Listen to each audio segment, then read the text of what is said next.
আসসালামু আলাইকুম বন্ধুরা, কেমন আছো সবাই? তো আশা করি ভালো আছো।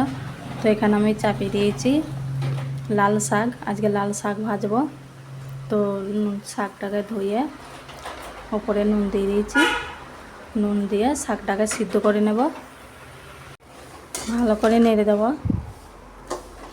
তো লাল শাক ভাজা খেতে আমার খুব ভালো লাগে।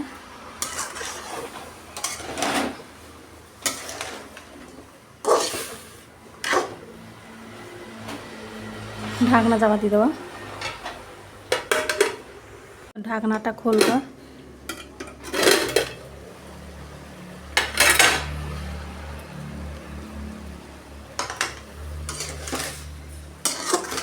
ভালো করে নেড়ে দেবো। তো শাক সিদ্ধ করতে গিয়ে বেশি সময় লাগে না, অল্প সময়তে সিদ্ধ হয়ে যায়।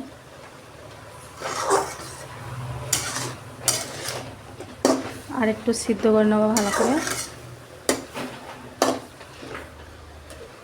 কত শাক তো একটুখানি হয়ে গেল।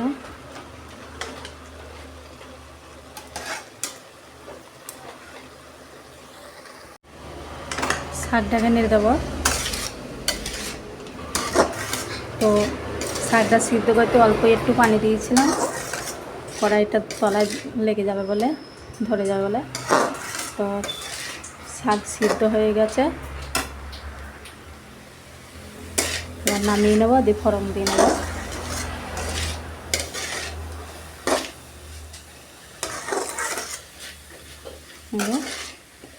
পানিটা কত পানি বেরিয়েছিল, পানিগুলো সব শুকিয়ে গেছে।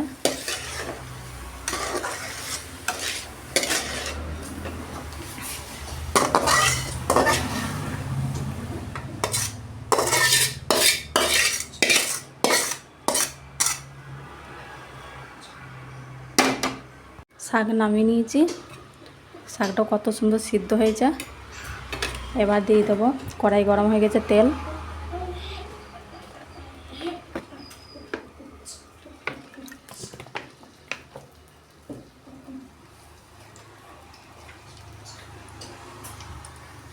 তেল গরম হয়ে গিয়েছে, দিয়ে দেবো রসুন আর কাঁচা লঙ্কা চিরা। রসুনটা থেঁতলে নিয়েছি।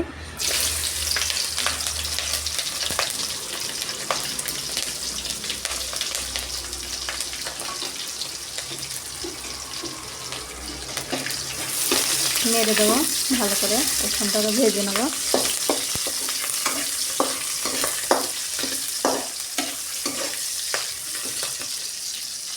তো রসুন আর কাঁচা লঙ্কাটা ভালো করে ভাজা হয়ে গেছে। এবার দিয়ে দেবো শাকগুলো।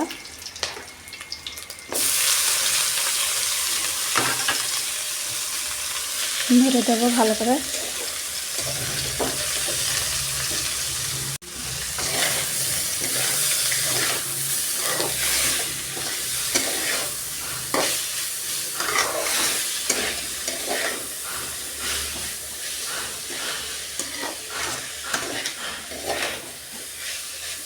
তো লাল শাক আমার ভাজা হয়ে গেছে, এবার নামিয়ে নেব।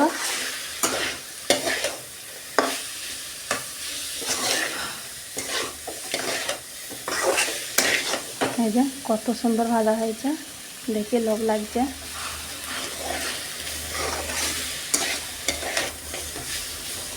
তো লাল শাক ভাজলে আমি এইভাবে করি, ভেজে সিদ্ধ করে নিয়ে তারপর আমি এরকম করে ভাজি লাল শাক।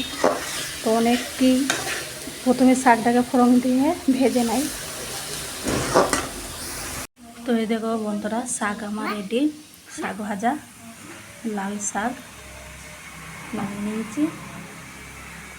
কত সুন্দর লাগছে খেতে, তো দারুণ লাগে শাক ভাজা খেতে, গরম গরম ভাত দিয়ে।